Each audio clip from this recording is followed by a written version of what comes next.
Ah. Alors bonjour mes chers amis, merci Hachem de permettre, malgré les distances, malgré le stress de l'un et de l'autre, et par le route de Yaakov, qu'on réussit toujours à trouver un petit créneau pour se parler, Bezat Hachem. Grâce à Alors vous, là, grâce ce à vous. Shabbat, on va lire la paracha, c'est toi, c'est toi. Ce Shabbat, on va lire la paracha Bechukotai, une paracha tellement merveilleuse. Im Bechukotai Telechu. Si vous allez dans mes lois, de quoi s'agit-il, Rachidi, Shiti ou Amelim Batora? Que vous acceptiez de peiner dans l'étude de la Torah. Pas se dire, ah, c'est difficile, je laisse tomber. Non, non, non. C'est un passage de Torah, je dois essayer de comprendre. Je le relis encore une fois, je l'encore une autre fois. Et le si, c'est pas simplement si, c'est si seulement. Si seulement vous acceptiez de peiner dans la Torah, de considérer que la Torah, c'est ça la vie. C'est ça la vie, c'est pas une option supplémentaire, voilà, une option en plus, voilà. Une vie avec Torah, une vie sans Torah, bien sûr, une vie avec Torah c'est beaucoup mieux. Non, c'est la vie, la Torah de la vie. Si seulement vous compreniez ça, j'ai tellement de bonnes choses à déverser sur vous, tellement. Les pluies en leur temps, des bonnes récoltes, des bonnes moissons, des bonnes vendanges, la sécurité dans le pays, la protection, la joie, la détente, la félicité, j'ai tellement de choses à vous donner. Incroyable. Si seulement vous vouliez. Si seulement vous vouliez. Alors, parmi toutes les halakhot que nous voyons, il y a une halakha que si à un moment quelqu'un va vendre une maison, alors peut-il racheter cette maison si après il a retrouvé de l'argent? Alors on dit, les halachot sont différentes selon que cette maison se trouve dans une ville entourée de murailles ou une ville qui n'est pas entourée de murailles. Si c'est une ville entourée de murailles, alors le vendeur a un an, jour pour racheter la maison. Et au bout d'un an, s'il ne l'a pas racheté, c'est fini. Il ne peut plus la racheter, c'est fini. Par contre, si c'est une maison dans une ville qui n'est pas entourée de murailles, il peut la racheter quand il veut. Dès le lendemain de son achat, il peut décider de la racheter. Et il a toutes les 50 ans jusqu'au Yovel la racheter. Et si au Yovel, il ne l'a pas racheté, elle revient chez lui. Elle revient. Alors que l'autre qui a vendu dans une maison entourée de murailles, elle ne revient pas au Yovel.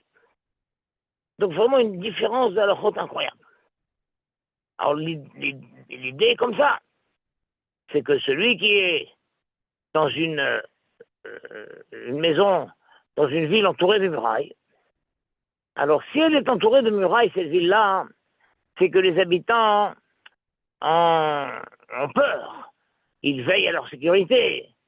Et forcément, en plus des murailles, il y a sûrement des passages secrets, des entrées secrètes dans la ville, des sorties secrètes, des souterrains.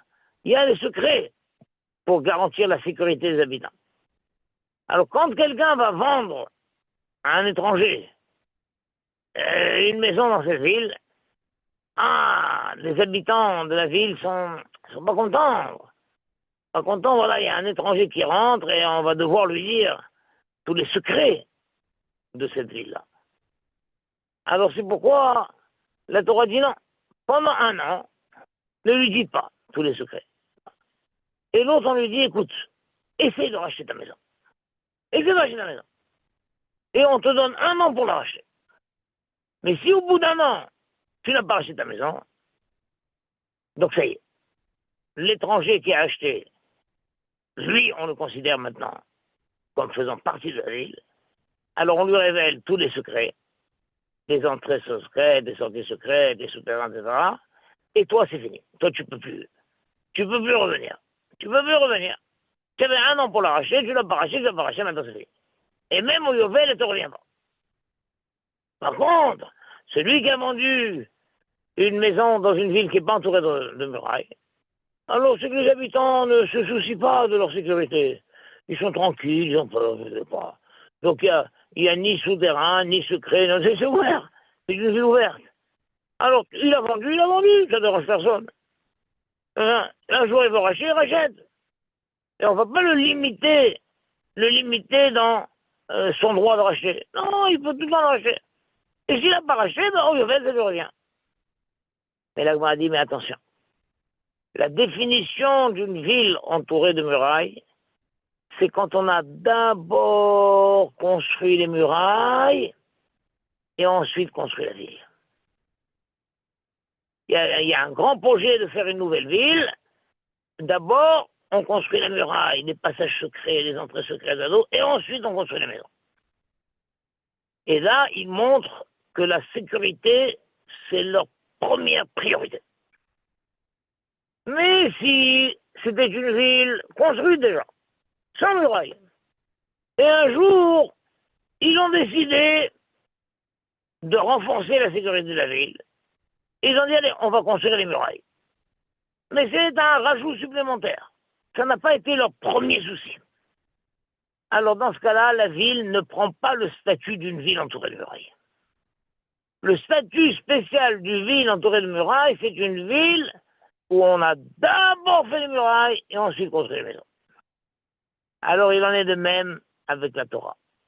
On voit que Shlomo Meler dans Shir HaShirim a dit « Ani Homa » je suis une muraille. C'est qui parle là-bas? C'est la Torah. La Torah s'exclame, elle dit aux Juifs, je suis une muraille. Ça veut dire, Juifs, considérez que la Torah, c'est votre muraille qui entoure votre vie, qui protège votre vie. Ne choisis pas des options de vie indépendamment de la Torah, et un jour, une fois que tu es installé, tu dis, bon, il faut quand même que je mette un peu de Torah dans ma vie. Et alors là, tu vas rajouter un supplément de Torah, tu vas chercher ce qu'il y a. On va peut-être faire une synagogue, on va peut-être faire un mikvé, on va peut-être faire une petite épicerie qui va donner des produits cachers. Non, non, non, c'est pas comme ça. D'abord, avant d'installer ta vie, avant de t'installer dans un endroit quelconque, d'abord tu observes. Est-ce qu'il y a de la Torah dans cette ville? Est-ce qu'il y a combien de synagogues dans cette ville? Est-ce qu'il y a un kollel? Est-ce qu'il y a des shiurim? Est-ce qu'il y a un mikvé? Est-ce qu'il y a une boucherie cachère? Est-ce qu'il y a ceci? Est-ce qu'il y a ceci? Une fois que tu as vu que la vie de Torah est garantie là-bas, et que donc tu seras en sécurité pour du Torah, là-bas tu peux décider de t'installer. Et tu peux décider de construire ta maison. Mais ne fais pas cette erreur. D'abord, tu vas t'installer quelque part parce que c'est beau, le paysage est beau, tu as ton métier, tu as ton cabinet dentaire, etc. Et une fois que tu es bien installé, tu dis, bon, allez, il faut quand même rajouter un peu de Torah dans tout ça. Ah, ça c'est une erreur. Et où nous trouvons celui de nos ancêtres qui nous a donné ce message, c'est Yaakov Avinu. Yaakov Avinu, lorsque les Juifs sont descendus en Égypte, Yaakov, il a envoyé Bet Yehuda Shalach Goshna. Il a envoyé le plus puissant de ses fils. Il lui a dit, voilà, nous allons marcher, nous, à notre rythme, là, avec les enfants et les animaux et tout ça, tout. Voilà, mais toi, tu fonces en avant. Tu fonces en avant et tu construis une yeshiva. Tu construis une école, des institutions de Torah, afin que quand on arrive, on trouve déjà tout prêt. Pas quand on arrive en Égypte, et on s'installe, et on fait des enclos pour les animaux, et des maisons pour nous, et après on va se mettre à penser à mettre des structures de Torah. Non, c'est pas comme ça que ça fonctionne. Fonce, mon fils, fonce. Prépare-nous toutes les structures de Torah, afin que quand nous arrivions, tout est prêt. Incroyable. Et on voit qu'Hachem a fait la même chose dans la destruction du premier temple. 11 ans avant la destruction du temple, Nabucodonosor était déjà venu à Jérusalem et il a pris en captivité tous les sages de Judée. et il les a emmenés à Babel. Et ceux-ci, dès qu'ils sont arrivés à Babel, ils se sont installés. Et ils ont eu le temps, en 11 ans, d'ouvrir des yeshivot, des endroits de Torah, etc.